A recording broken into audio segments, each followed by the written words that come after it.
In our family, my mother would always cook the first 4 days of the week, and on the 5th day we always ate leftovers. Today's lecture will be a bit of that. I had very definite plans at the beginning of exactly what I would do and exactly what I would have already said, but there are a few things I didn't say in the first couple of lectures that I need to say for the 5th lecture. So it'll be a bit of a mishmash today. So what I want to do is more on tensor products.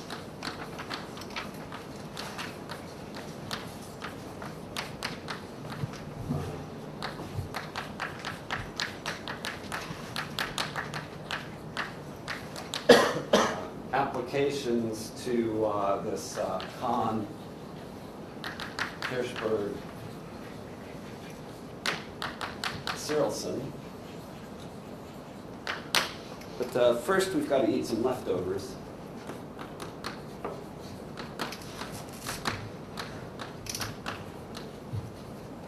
The leftovers are leftover desserts anyway, so I don't think anyone will mind too much. But it's more examples of interesting operator systems.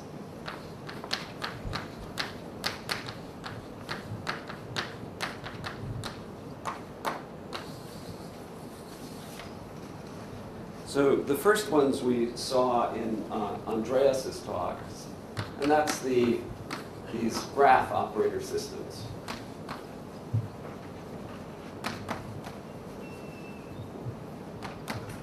So we start with G, graph on vertices. We might as well let them be 1 through n. And we have the edge set of the graph, which is a subset of the Cartesian product. And then we identify a subspace of Mn, an operator system,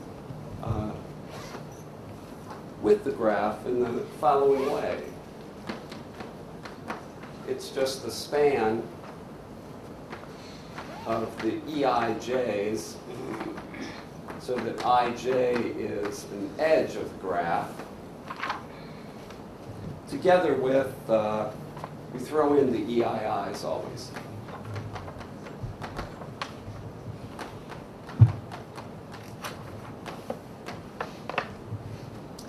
So just for a very simple example,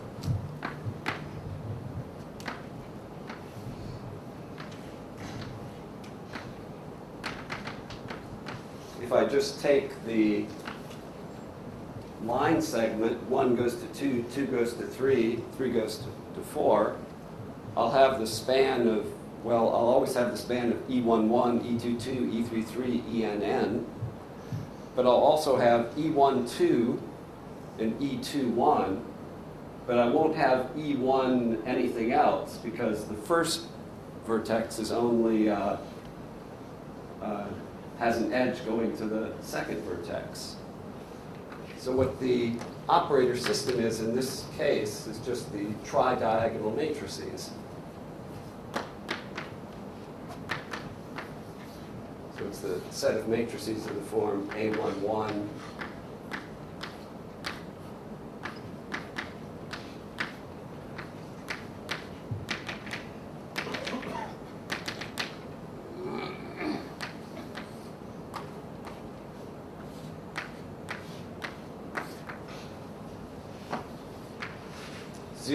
every place except those places. What's interesting, what gives us a nice example is we know that its operator system dual will also be that its operator system dual will also be an operator system. And this operator system, if we want to sort of make an identification, it's natural to use the same basis. So it's spanned by delta IJs for IJ and edge, together with delta IIs.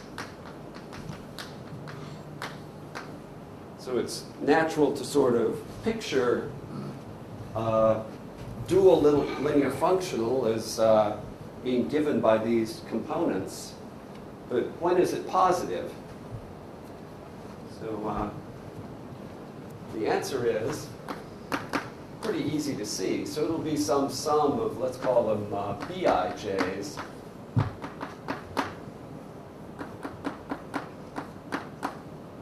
As ij goes in the edge, and also we have the ii's. Why don't we add loops to E and then? Yeah, that's another good way to do it. No, I don't. You can also think of your graphs as always having a loop at each edge. Then it's the edge set of the graph with loops. So saying you're throwing these in is the same as saying that you demand that every vertex have a loop.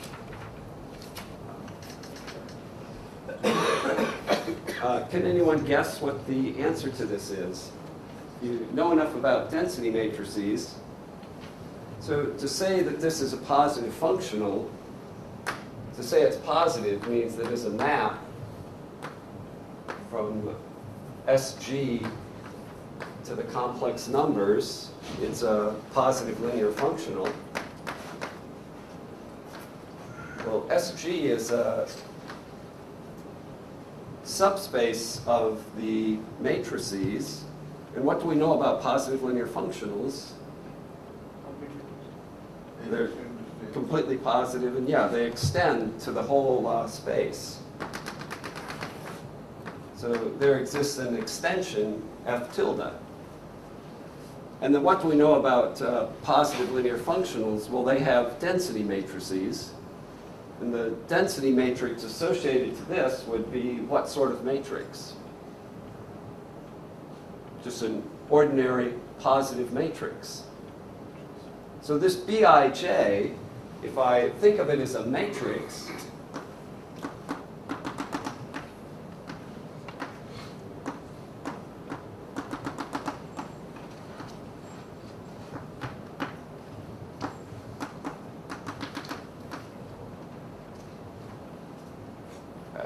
whatever. I should really think of it only as a partially defined matrix, because it's a functional only on these matrix units. When is it a positive functional? Well, exactly when the entries I haven't yet defined can be chosen in such a way that the whole matrix becomes positive. So the dual spaces tie in with the theory of what are called partially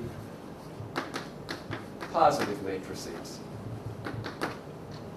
So formally, what a partially positive matrix is, it's a matrix where some of the entries are given numbers. The functional gives us definite numbers here. Other entries are viewed as question marks, or if you like, as complex variables. And the matrices, and so the ones that we can fill in the question marks to give us a positive matrix are exactly the positive functionals on this space. So you have a nice picture of what the dual space is. So anytime you have a graph, to be positive in the graph algebra means that when you put zeros here, it's positive. To be positive in the dual of the space means instead of putting zeros here, you put question marks here. And if you can choose values for the question marks so that you're positive, then those are the positive things. So another way to think of this is a quotient, because the set of all question marks is exactly the perp of the space. So the other way to think of it is this matrix B is positive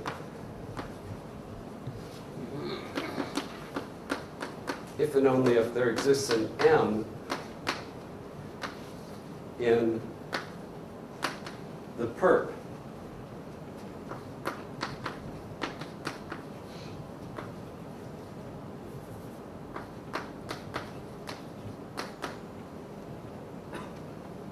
So if you can add something on from the perp that makes you positive. So that gives us a good idea of what these abstract duals look like. And it gives us lots and lots of interesting operator systems, because as complicated and complex as the underlying graph is, that gives you sort of complexity of the operator system. There can be lots of interesting combinatorics here.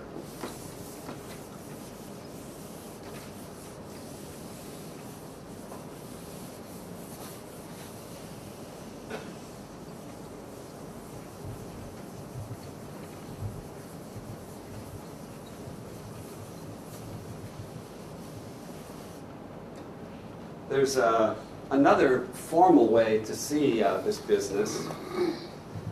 There's a little trouble with linearity and conjugate linearity of the duals, but let me not fuss with that too much. And the idea is, if you think of whenever you have SG contained in MN, PZA always thinks of that as a map. I always just think of it as setting there, but the French always think of it as an inclusion map. And the nice reason to think of it as an inclusion map is, if it's a map, what can you do? You can take adjoints. So this inclusion map has an adjoint.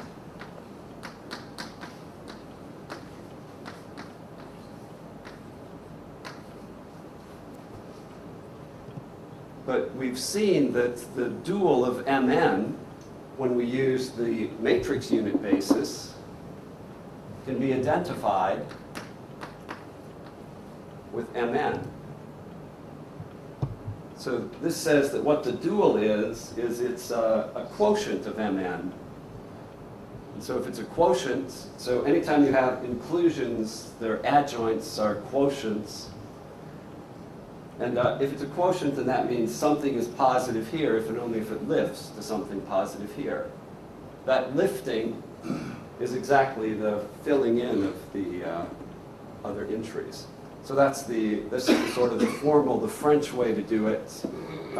This is the way to just stir the batter yourself. Okay. So the other interesting family of operator systems I want to use, it involves the free group. So I'll let Fn denote the free group on n generators. So for the generators, I'll look at G1 through Gn. And so if you want a unitary representation of this,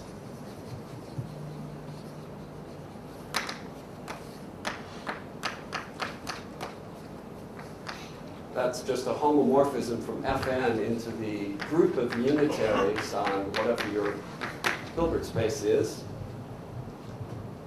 But because it's the free group, that's just any choice of unitaries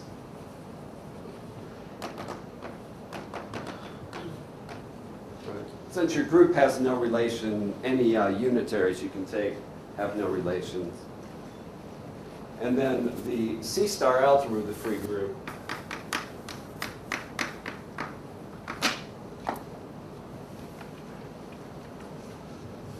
is, you just take the group algebra, you give a norm by souping over all rho, or in other words, just anytime you have an element of the group algebra, you substitute in an arbitrary selection of unitaries for the symbols, and then you complete.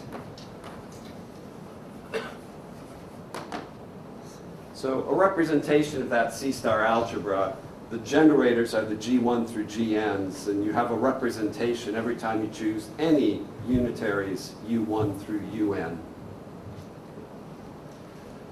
So the operator system that's quite interesting here is, if we look at Sn, to be the span of the unit element G1 through Gn, and G1 star, which, because these are unitaries, G1 star is the same as G1 inverse through Gn star. So this is 2n plus 1 dimensional operator system.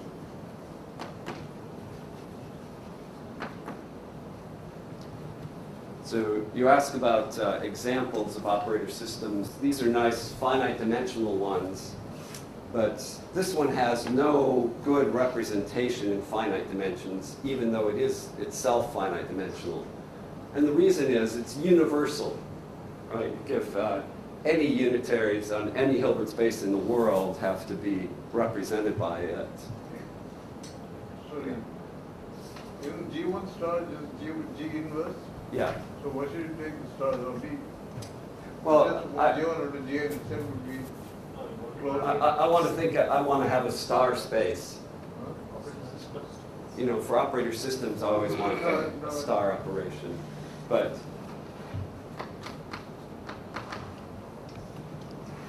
inside the group algebra, yeah, these are just the generators.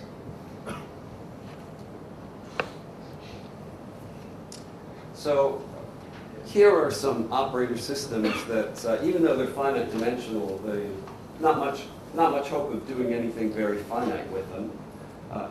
Maybe in some sense they're the limits of finite dimensional things. And here are some other ones that are kind of interesting. They're finite dimensional. They are tied very closely to finite dimensions, but they're quotients of finite dimensional things. And so in that case, it's also not so clear if they could or could not have finite dimensional representations. To have a finite dimensional representation, you need to somehow turn this question of exactly which matrices can be extended to positive into a space of matrices. And you can see that would involve the combinatorics of the graph somehow. It may not be so simple. For this tridiagonal, it is simple, because there's a very beautiful theorem that if you have a tridiagonal matrix and you want to know, can it be extended to a positive matrix? The answer is, if you look at each little completely defined 2x2 piece, if I could extend it to a positive, each little fully defined 2x2 piece would have to be positive. The converse is also true. If each little 2x2 piece is positive, then there exists a choice of entries out here to extend it. Just very pretty theory. That's all included in this classical theory of partially positive matrices. It was done in the 80s by Gockberg and his collaborators. They never dreamed they were doing operator systems in the 80s. Okay. So that increases our zoo a little bit of operator systems we can discuss. Is this the Gockberg in Crane? Matrix completions theory. There's people like Leba Rodman, Hugo Werdemann, a lot of matrix theorists were involved in this thing. And later I'll use some results from that area. So that's the sampler. Now back to this nasty business of tensor products.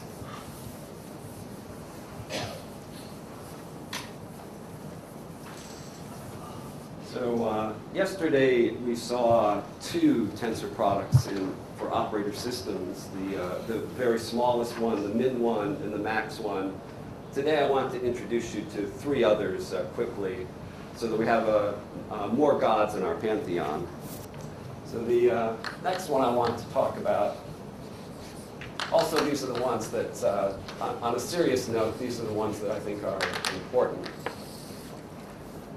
The next one is the maximal commuting.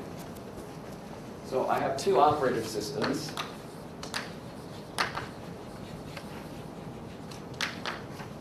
And I have two UCP maps. but going into the same V of H.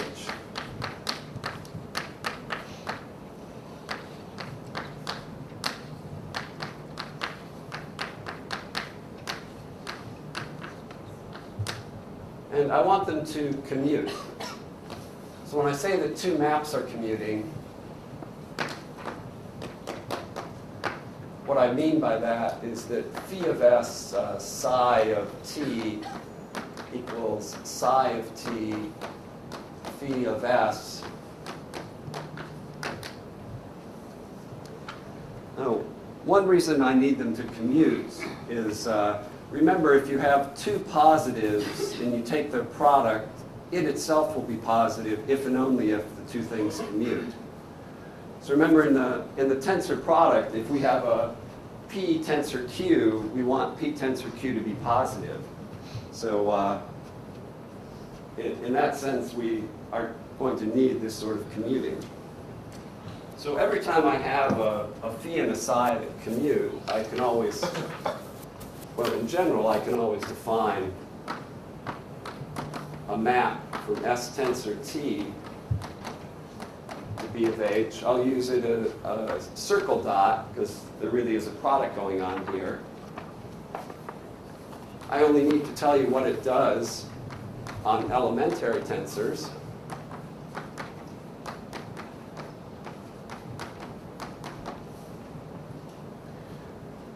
Is it not the same if I take H there and K there, and here I take P of H tensor K here?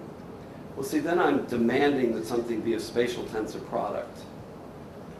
In this case, I'm not. I'm demanding that the positivity come from the fact that the things commute, not from the fact that they themselves are a tensor on two different spaces. And this, in fact, is exactly what Cyrilson's questions are about. How things change when you demand a tensor product of the spaces versus just demanding that the positives from one set commute with the positives from the other set. Okay, so there's what I mean by this. And now I'll define the maximal commuting cones. So these are in Mn of a tensor. It's the set of all uij's in Mn of S tensor T, such that if I do phi circle dot psi of uij,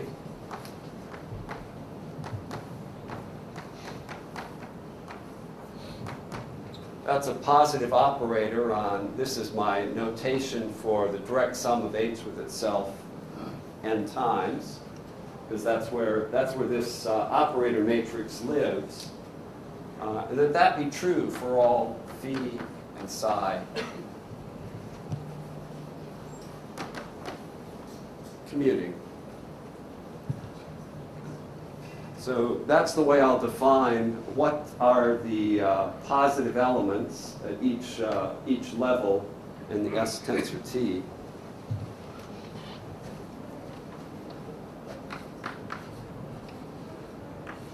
And the theorem is, first off, that if I take the tensor product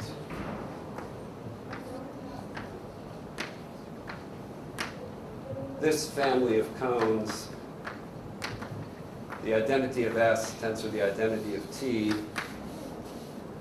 this is an operator system tensor.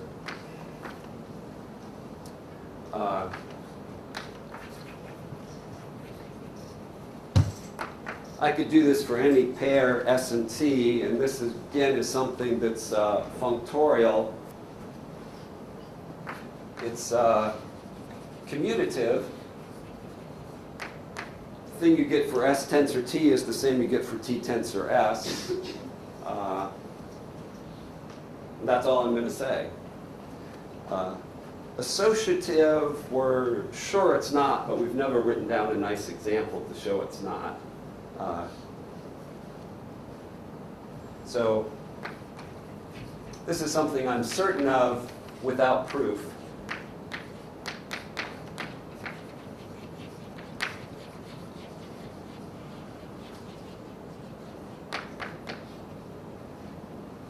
we don't have any concrete examples written down. It would be nice to have a very pretty one that doesn't involve so much calculation it's not worth it. But I don't think this thing is associative.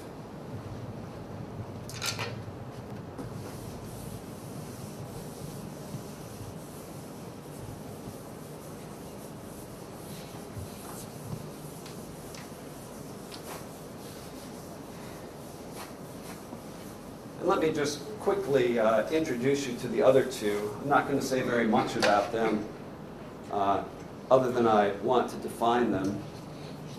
These are operator system structures denoted by EL and ER. And here's the way I do it. Suppose that I have my operator system S setting concretely. And suppose I have my operator system T setting concretely. So since S is inside B of H, S tensor T is contained as a subspace of B of H tensor T, just as a vector subspace. Now, B of H and T, I can form the maximal tensor product of. And now, this is an operator system. And this, when you think about it, you see that this vector space setting inside there contains the identity and is closed under star.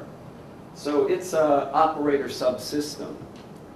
So the structure here induces an operator system structure here. And that's what we call the EL tensor. The E stands for enveloping on the left. It's the S that's living inside something. And now the difficult part is to prove that this is well defined. That if I put S inside a different B of H, it still would be the same structure. Okay? So well-defined is the hard part to prove this way. You can now guess what the ER system is. It stands for enveloping on the right. So you envelop T by bounded operators on a Hilbert space. You max tensor product that. And that defines the enveloping on the right. Of course, if you do the flip map,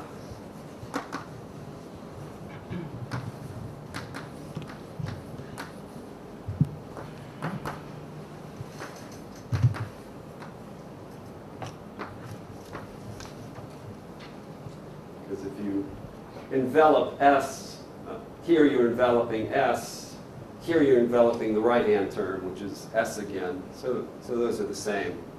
So they're very symmetric. So that's all I want to say about these two. But so now we have 5 tensor products. Why are we making life so difficult? Well, if you remember last time, what we did is we looked at the min and the max, and we looked at the operator systems for which, when you tensored with something, the min and the max were the same.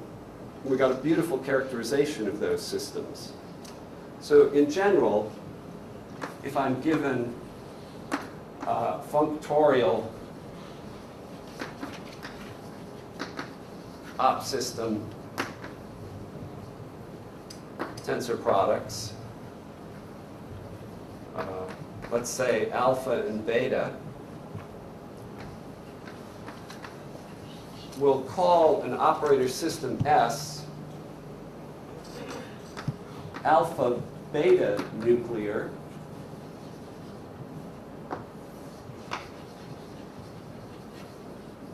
provided S tensor alpha T is the same as S tensor beta T for all T's. Sorry, I'm on a silly doubt for you. If you one self-adjoint subspace of an operator system, you said that induces the structure there? Well, I'm saying First off, the vector space S tensor T sets inside B of H tensor T. And the star operations are the same. So this, as a subspace of this is a star-closed vector space, and it contains the identity. So as soon as I make this an operator system, this will be it'll be a subspace of it that's an operator system itself. We go for this matrix multiplication thing, right? No matrix multiplication. Well, when you form the MNs of them, if I form MN of this, that'll be contained in MN of this. So that's the way I define the order structure. In other words, an n by n matrix of things here is declared to be positive if when I regard it as an element of here, it's positive. Sorry, I was confused with abstract choice approach kind of thing where you needed that one kind of matrix multiplication. Yeah. So I don't have to worry about that because this one already is concretely an operator system. It's just the observation. If you have an operator system in a star-closed subspace that has the identity, then that induces an operator system structure on it. And these are functorial. Yeah, these are functorial. Associated. They're, don't know. They're certainly not commutative because they're, yeah, that's clear. But it is functorial, yeah. So we sort of have we have the following setup.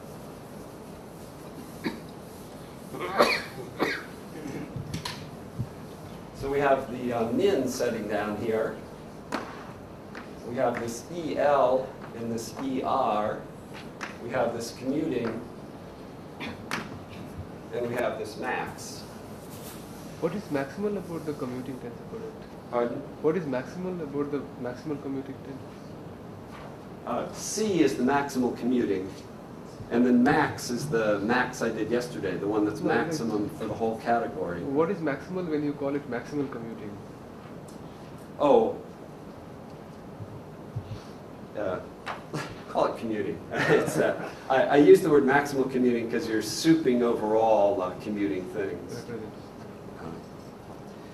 There is a sense in which it's the maximal among commuting things, as if you want to embed things inside two C-star algebras in a way that they commute, then this is the largest possible operator system structure you could get. So if you want to take a big C-star algebra and you want to think of S as living inside it and T as living inside it in such a way that the things in S commute with the things in T, that would always give you an operator system structure. And among all those, it's the biggest. So it's the maximal among all commuting structures, but not necessarily the maximal among all structures. In fact, we worked a very long time to find an example where these two are not the same. They're not. So, since we thought these were important, we thought it would be important to figure out which are the alpha beta nuclear for each pair here.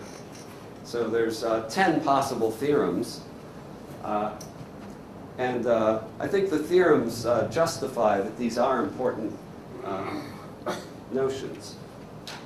So I'm going to draw a little diagram. And each time I have a connection, then that means this is a characterization of the the min-EL nuclear operator systems, or the min-max nuclear. So last time we saw the min-max nuclear, and those were the things with the completely positive approximation property. Those of you who are fond of C-star algebras probably know that the exact C-star algebras are an important family of C-star algebras. That definition of exact C-star algebras has been abstracted by Pizier and company to a notion of exact operator spaces. If you copy their definitions, there's a natural definition of exact operator system. And the exact operator systems are exactly the ones that are min-EL nuclear.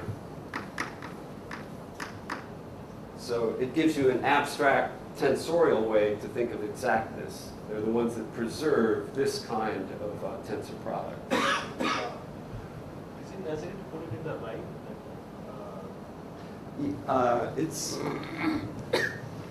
I want the S to be fixed and the T to be varying, because things aren't always commutative.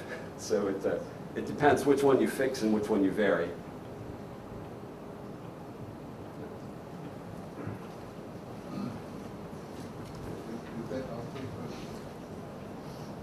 Well, No, is it the same as saying tau tensor alpha S is isomorphic to tau tensor beta S? For every I term. mean, is this definition the same as saying can tau at So I guess it's.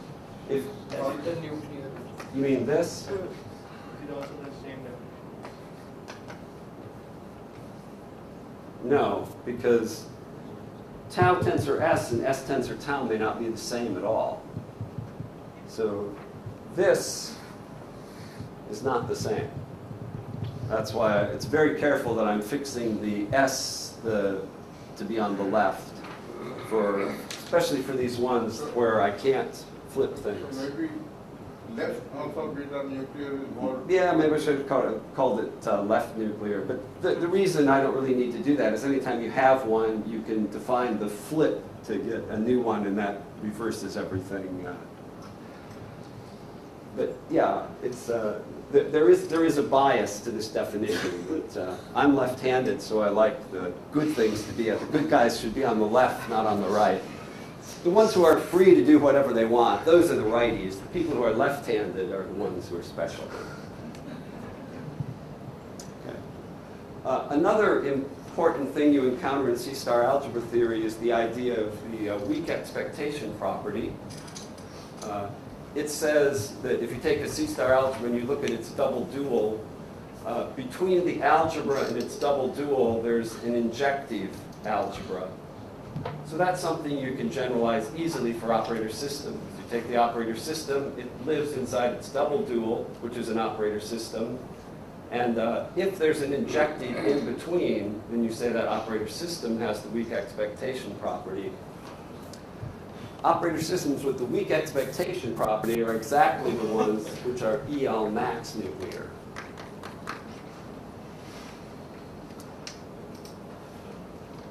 The ones which are min ER nuclear are things that have the operator system local lifting property. I'll draw a little picture to show the definition of that. You have B of H. Inside B of H, you have the compact operators, which are an ideal. This quotient is a very famous, in fact, when Sundar and I started our mathematics, there was a lot of stuff going on about studying this quotient, the Kalkin algebra. So suppose I take a UCP map inside here. Well, S is said to have the lifting property. If every time you have a UCP map into the Kalkin algebra, then there's a UCP map up to B of H so that the diagram commutes. The local lifting property is that every time you have such a map here, and for every finite dimensional operator system contained inside S, there exists a lifting.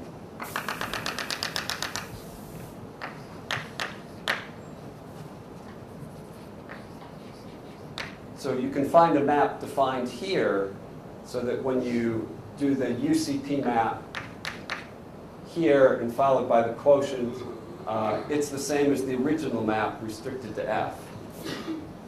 So it's a little bit weaker than saying S lives. So that diagram defines the OS LLP. And that's characterized by saying that S preserves that S is min ER nuclear. The other important one is this is the same For C-star algebras, there's two ways to define the weak expectation property. One is by a double commutant expectation property. And so let me explain what that is. So the DCP is the following, that every time I take S and I do a complete order embedding into some B of H. So in other words, S is completely order isomorphic to its image inside here. Then there exists a map from B of H into the double commutant such that E circle phi is phi. So in other words, this projection into the double commutant is the identity on phi of S. So those of you who know about von Neumann algebras, this is a von Neumann algebra, and this is just saying that this von Neumann algebra, someplace between phi of S and this von Neumann algebra, there's an injective operator system. So for C-star algebras, if you take these phis to be the star homomorphisms, faithful representations, then this is another way that this WEP property is defined. For operator systems, the two things are not equivalent. And the first way we saw they were not equivalent was we characterized WEP, we characterized DCEP, and we proved that C and max were different. So we still don't have a very good handle on why DCEP and WEP are different for operator systems. But so there's the tree we have so far. And as you see, there's still a few branches missing. Not as many as you might think, because, for example, if you wanted to characterize min C, well, that's DCEP plus exact. So we have a few things like that. Now let me look at the case of graphs.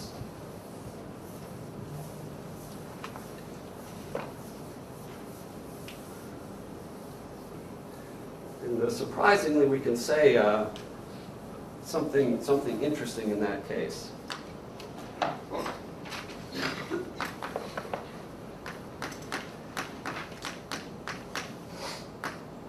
So I'll try to give you some clue of where to find these results.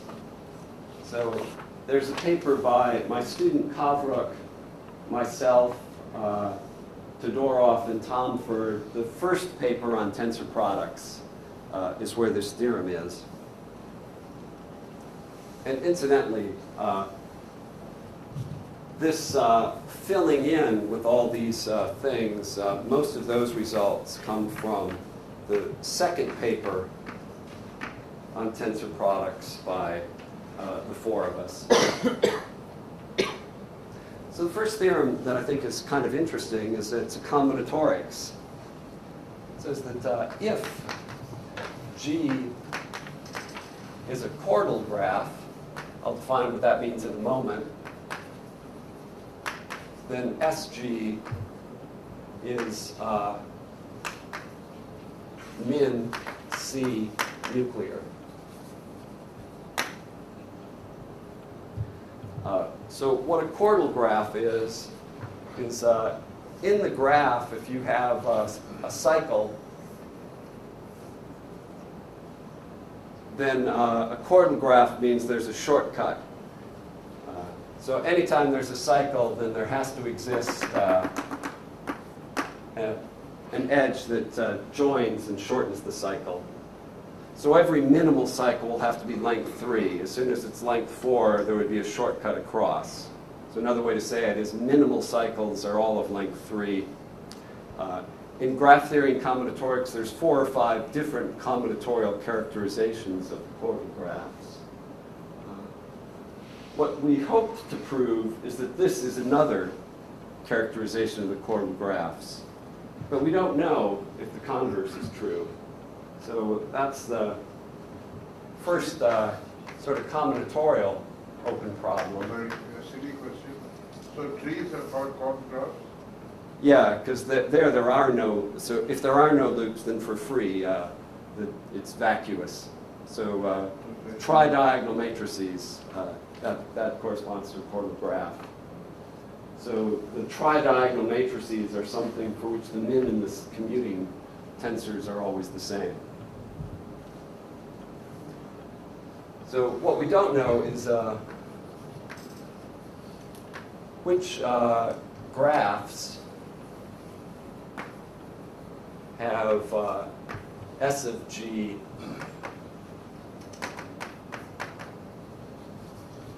min C nuclear. It'd be very lovely if this was another characterization of the family of chordal graphs. It's exactly the graphs for which the operator system is min C nuclear. And it's just a little combinatorial problem. You can choose your favorite little graph and try to play with it. A key example, if we look at the first sort of there's the very simplest graph that's not chordal, right? Because there's no shortcut.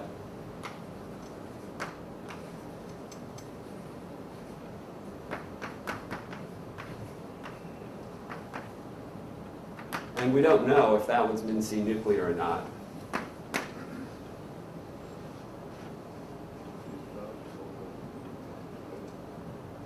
So this is a little operator system inside the 4x4 matrices, and we don't know how it behaves under tensoring. Do you know any graph at all which is not the min C nuclear? Actually, no. That's an even better question. No, I don't know any.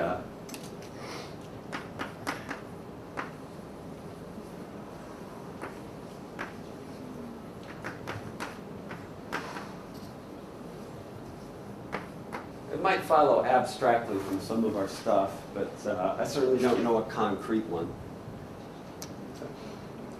So the other interesting open problems, I think,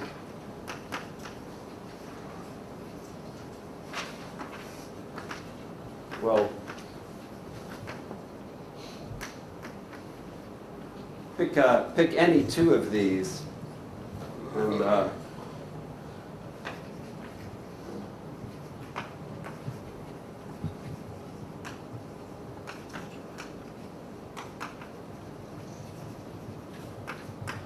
trying to understand which graphs will have these various properties. For example, if you look at the operator system of a graph, what property of the graph will make it have the double commutant expectation property? They almost never have the weak expectation property, so this one isn't very interesting. And it's because since they're finite dimensional, they're equal to their own double dual. And so either the only way they can be WP is if they themselves are already injective. And that only happens if the graph is a union of complete graphs, a disjoint union of complete graphs. So that one's not very interesting. This one I don't have a clue on. This one I don't have a clue on. This one also, it's again, complete positive is not interesting because it has to be a matrix algebra. So again, it's unions of complete graphs. So these two are not interesting, but any of the others. And I should also have said, finishing this picture is I think, very important. No one, we have no clue what the ERC nuclear operator systems are, or the ER max. So it's very funny. Somehow it should be some dual property or something to WEP, or some flipped property of WEP, but we don't have a good idea. So the other open problems are finish that picture.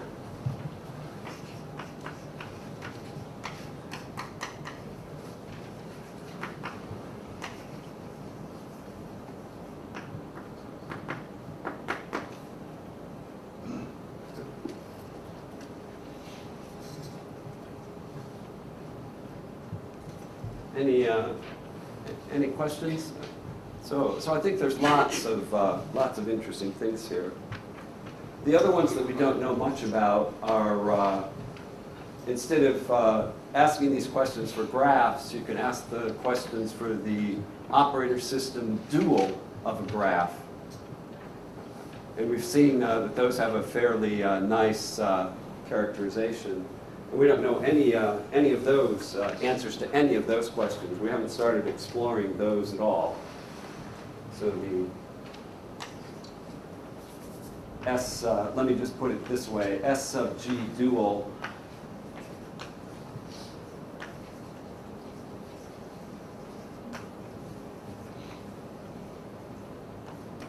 same problems. And Generally, I mean, if S is some alpha beta nucleus, then what can one say about its dual? Is that fair? A little bit, because we have some things like when you do an S tensor sum alpha t, and you take the dual space, that's always the same as S dual tensor T dual. Well, here's, there should be some dual tensor product. So in some cases, you can say what that is. So for example, when this is min, this is max. But when this is C, I wish I knew what that was. When this is EL, I think maybe you can write out what the dual one is. But so there is a little hope in those directions by using these sort of formal dualities that this again is very much the French style. Every time you have a tensor product, you define a dual tensor product to make that identity true, and then you try to analyze what it is. Okay. Well, this is the warm-up, the precursor. Now I'd like to go back to this Kahn, Kirchberg, Cyrilson, and show you what we can say in those cases. So the very deepest work here really goes back to Kirchberg. And let me tell you his theorem.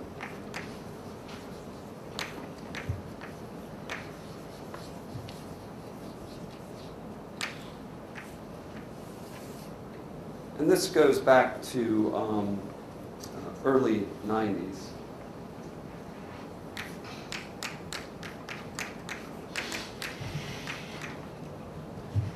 So the first is that Kahn's embedding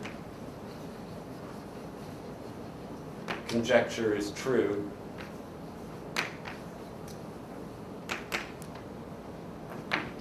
So Kahn's embedding is this horrible thing in von Neumann algebras. It's, I'll state it once. It's that every 2-1 factor embeds in an ultra product of the hyperfinite 2-1 factor.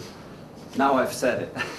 But no, I will not define any of those words. You should have added separable also, I guess. So what Kirchberg did was he translated these to very simple and concrete problems for us. And the first one is Kahn's embedding problem is the same as taking the C-star algebra of the free group on n generators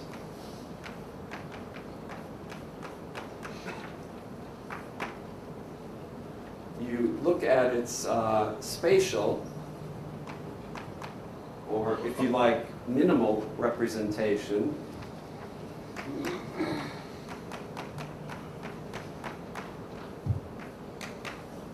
And you look at its C-star maximal, which you remember last time we proved for C-star algebras that's the same as our operator system maximal.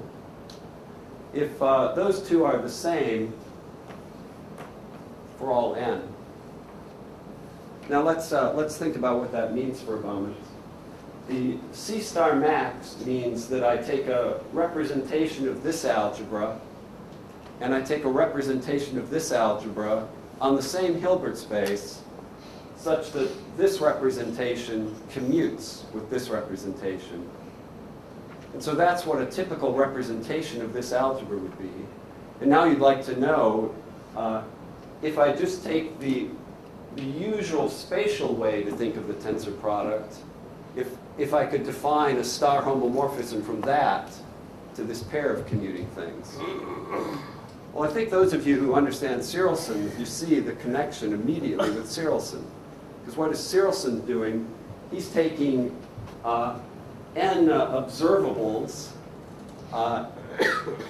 which Alice holds, and they commute with n observables that Bob holds. And he's trying to compute all the correlations that could arise from those.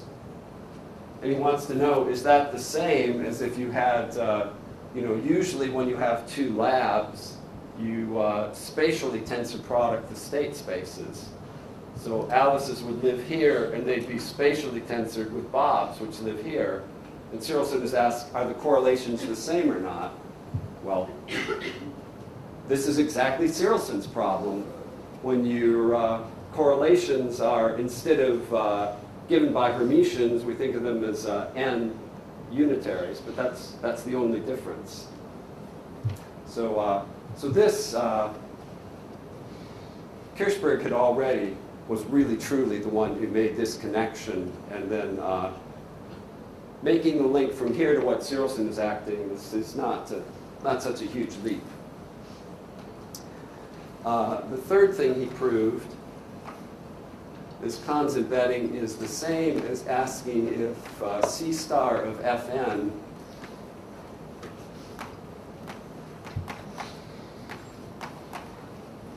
has wet for all n. And the fourth thing he proved this is all equivalent to is that every C star algebra is a quotient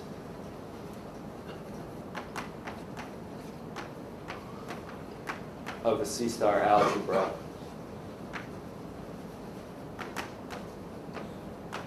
with wet. This has led to the coining of the phrase QEP C star algebras for quotients of WEP.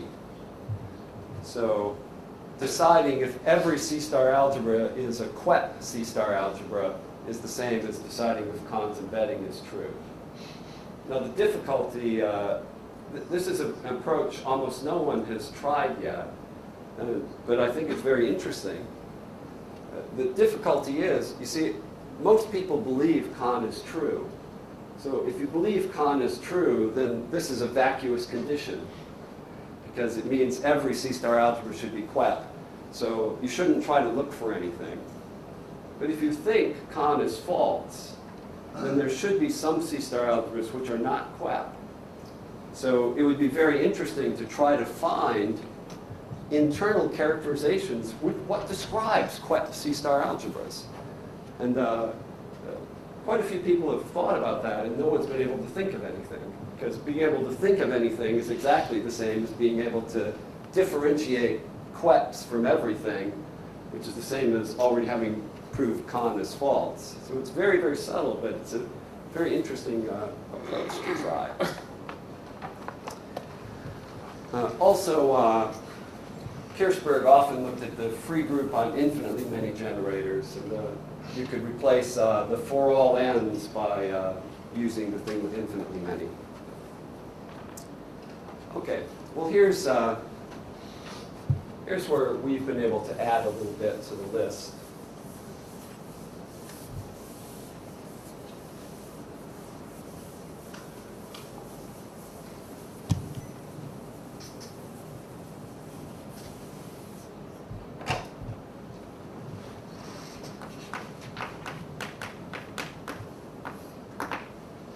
So to this list, you can add the following things. If you remember, Sn is the just the operator system that's the span of the generators.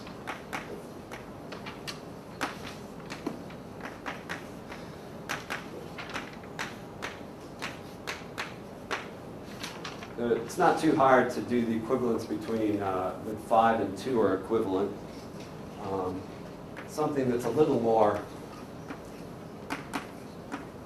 good, I think. Instead of the for all n, it's enough to do n equal 2. So if you can just prove that those two, well remember S2 is 5-dimensional, so this is 25-dimensional. So you have a 25-dimensional vector space that you're putting 2 operator system structures on. If that's equal, then con is true. So you don't have to do this for all n. Boils down to a simple 25-dimensional question. Now, the only reduction of the n to the 2 here should be able to reduce the number of observables you have to worry about. Okay. So this is hopeful for if you want to prove con is true. Let me show you something else that will sort of fit in with why I think these questions on graphs are important.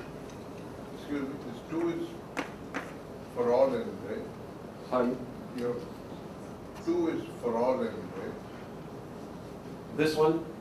Yeah, for all n. I sort of, Oh, right. I was running out of room. And are you saying that there is equivalent holding from this for 2? Yep. Even 2? Yeah, so here you could put an F2 and an F2 here, if those are the same. The seventh one is a little more exciting. Con's embedding is equivalent to saying that every min ER nuclear operator system is ELC nuclear. Well, we proved 7 before we filled in that diagram, but now that we filled in that diagram, we see it's the same as asking if every operator system with OSLLP has DCEP.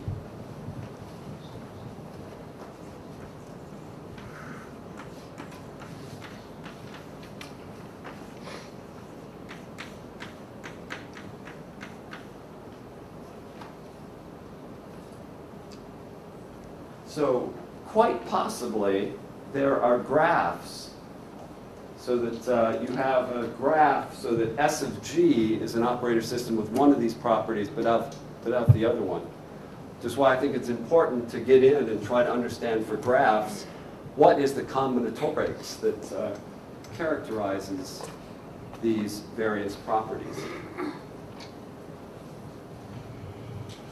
So that's our contribution.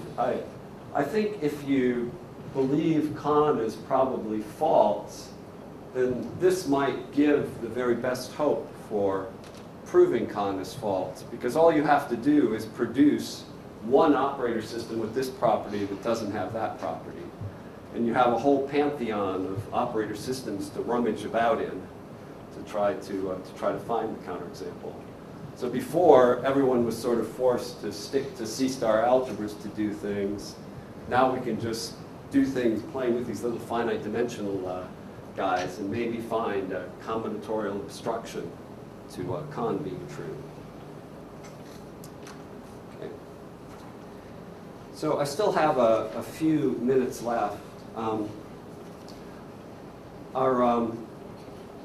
So last time I showed you how these operator system ideas, I think, made the proof of this classic result characterizing min-max as complete positive approximation theory, approximation property, made that a little simpler.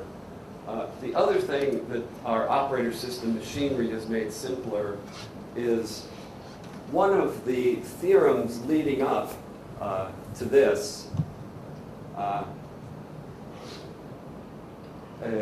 We have a simpler proof of. So I'd really like to emphasize that the things we're doing here, well, they might look fancy and posh. They're really riding on Kirchberg's shoulders. This theorem is what does all the heavy lifting. This realization of this equivalence, and then everything else from there is kind of, icing on the cake, as we say. So it's unraveling why this is true that's very deep.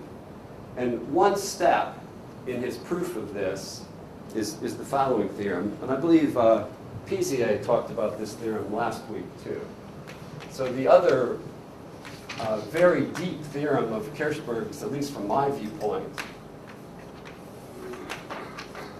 is the fact that for C star of Fn, if you take the spatial, or the C star minimal, with the B of H,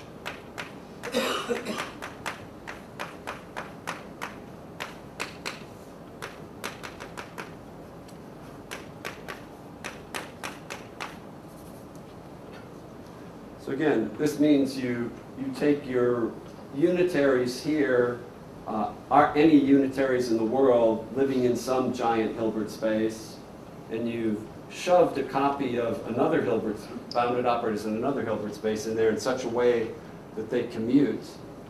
That's what a representation of this looks like. And then that's bounded as a map from here to there. So star homomorphisms and that from there to there is what Kirchberg's theorem says. And that is an intermediate step to proving this equivalence. So what I'd like to do is show you, we now have a very simple way to see why this is true.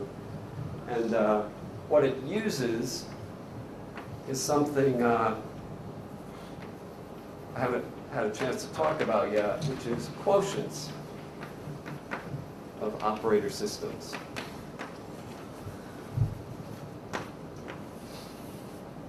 So it's just a very natural thing that you do in algebra, is that anytime you have a category with objects and maps between them, if the map is not one-to-one, you'd like to divide out by the kernel and have a quotient and a one-to-one map on the quotient space. So here, if we have an operator system S, and an operator system T, and a phi, which is UCP,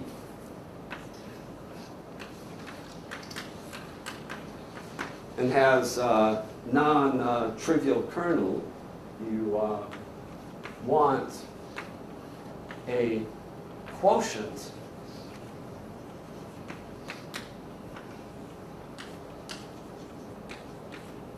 which should be a new operator system.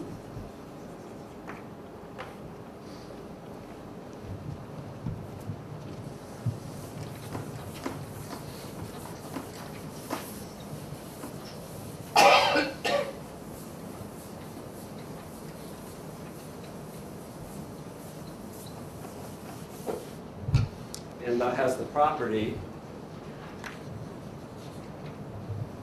so that you do S, you can come to this quotient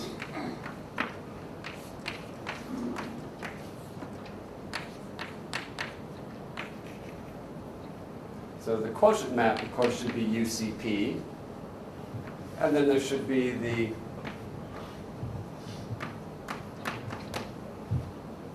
quotient here. So no one had written a formal definition down of quotients of operating systems, but it's pretty natural what you should do. If you want something positive to go to something positive here, well, a positive here should look like an element plus the kernel. And so you just declare a coset to be positive if it has a positive pre-image. And if you have a matrix of things, it's the same. You can choose elements from the kernel so that the matrix lifts to something positive. And that should do it. And that gives a matrix order structure down here. And of course, the identity should just be the identity plus the coset of the identity down here. Only one tiny thing goes wrong. It's not Archimedean. So you have to play that same trick of fattening the cones by bumping things up and declaring it to be in the cone. So something is positive, not if it lifts to a positive, but if every time you add epsilon times the identity to it, it lifts to a positive. So that's the definition of the quotient operator system. And then you do have this. So since we had to make up this definition, we needed it in our tensor theory, we decided to start looking for some interesting examples of what this looks like. Oh, so by the way, let me just make one more definition. So we call phi from S to T, UCP, a quotient map if phi is onto, and when we form S mod kernel phi, well, that's going by phi dot to T onto. Since we're modded out by the kernel, this is 1 to 1, so we're demanding that that be a complete order isomorphism. So that's when we say that T is a quotient of S, if that happens. Okay. Well, here's the one that really surprised us. Let me look at the tridiagonal matrices.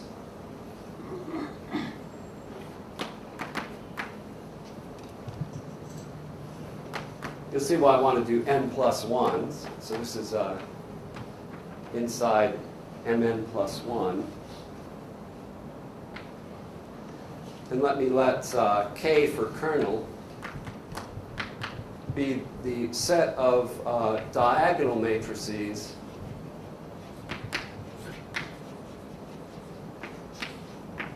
of trace 0.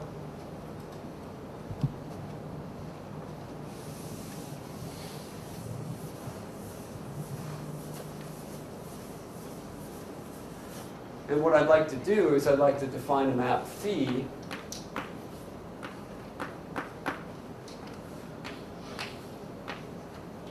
so this is this operator system spanned by the free generators. So what am I going to do? Well, I want it to be unital. I'm going to send phi of each diagonal matrix unit to 1 over n times the identity here. So the n diagonal units add up to 1, so that makes the unit go to the unit. I have ei, I plus 1s. Send that to 1 over gi, and then I have the ones below, which are the adjoints of these, so of course I need to send those to the GI stars. So it's clear that that's onto UCP. The only thing that can go to 0, well, the only place you have any redundancy is here. So when will something go to 0? Well, it'll go to 0 if the summation of alpha I, ei adds up to 0, which is exactly that the alpha i's add up to 0, which is exactly the trace condition. So the kernel of this map is exactly the trace. This is a quotient map.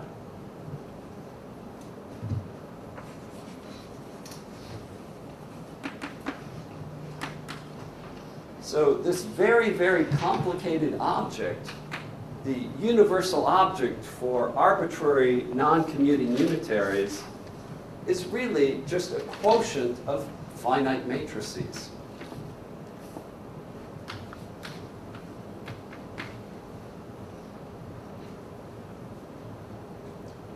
Well, if something is a quotient map, when you do its adjoint, it's a complete order embedding.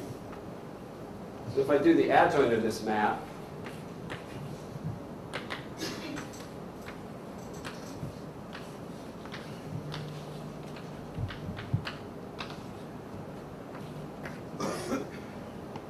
and now if you remember the thing I was telling you earlier about positive completions of matrices, when is a matrix positive, a tridiagonal matrix viewed in the dual space positive? Well, that's saying when can this tridiagonal be completed to a positive? And if it's if and only if each of those little 2 by 2 central blocks is positive. So for that reason, this can be viewed as setting inside the direct sum of M2s. I think it's n copies of them. So there's the real surprise, that first off, the fact that the operator system spanned by the free unitaries, which is where you have to do all your correlations, should just be a quotient of a matrix space.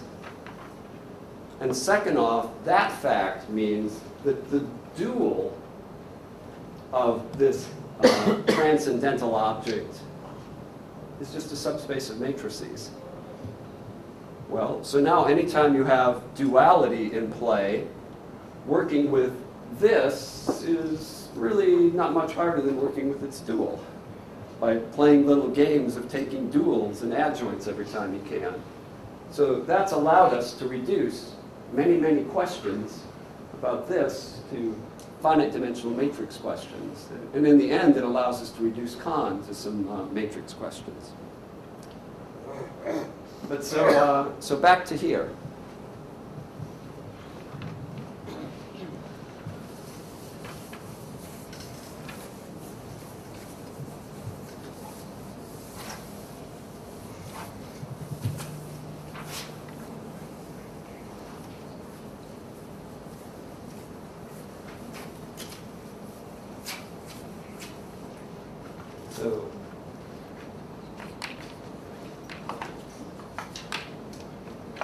So the fact that I have Tn plus 1 going to Sn is a quotient. That means if I form P by P matrices, I should really say complete, the word complete quotient. So if I form P by P matrices here and P by P matrices, so the fact it's a quotient means a positive here lifts to a positive here.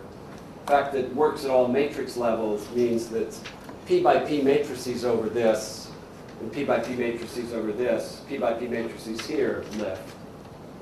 But let's think of P by P matrices instead as Mn tensor P. So that means that this is a quotient map. That anytime I just take a P by P matrix here, I can lift. Well, if you're inside B of H, and you have positive elements, you can always truncate them to be P by P matrices. So if I'd like to look at this,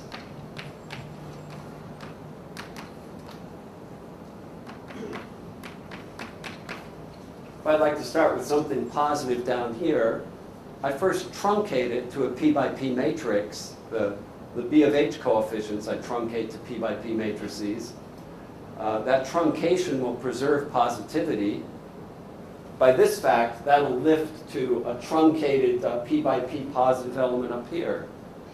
But now if I can do that for all P, then I can do it for all finite subspaces of B of H.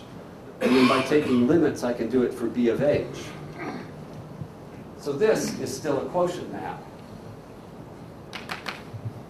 So anything positive here lifts to something positive here, as long as you do this little business with allowing yourself the epsilon times the identity.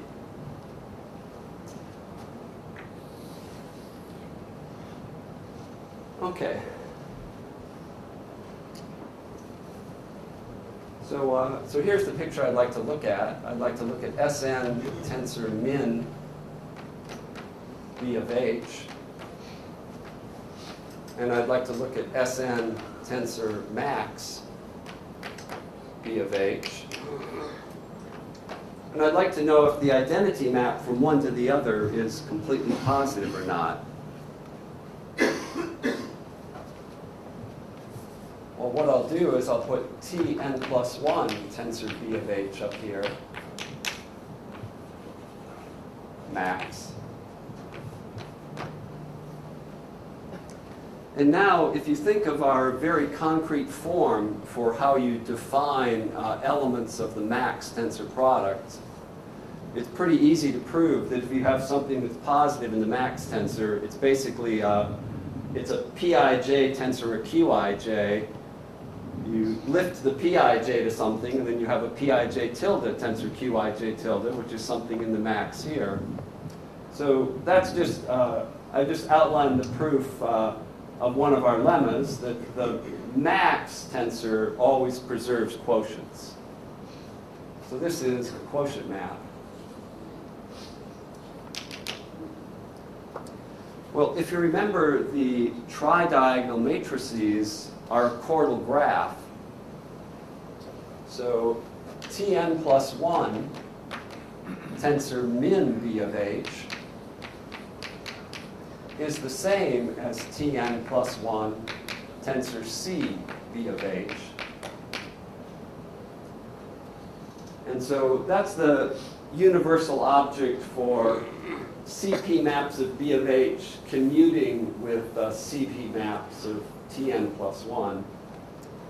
There's a theorem of Arvidsson that tells you what you can do when you have C-star algebras and things commuting with the image of a CP. There's an Arvidsson dilation theorem. And if you use Arvidsson's dilation theorem, it tells you that this C in this max tensor are the same whenever one of the factors is a C-star algebra. So again, this is one of the pieces in our general theory. So we'd like to try to decide if I take something positive here, if it's positive here. Well, what I do is I take something positive here. I can lift it to a positive element here. That element is positive here. So it's positive here. So by the fact that I can lift, this map is UCP. And now think about what that tells me.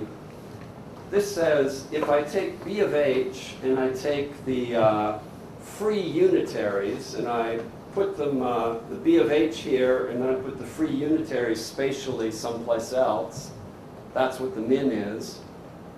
So that's really just going to live inside the C-star algebra of the free unitaries tensored spatially with B of H. And now all that stuff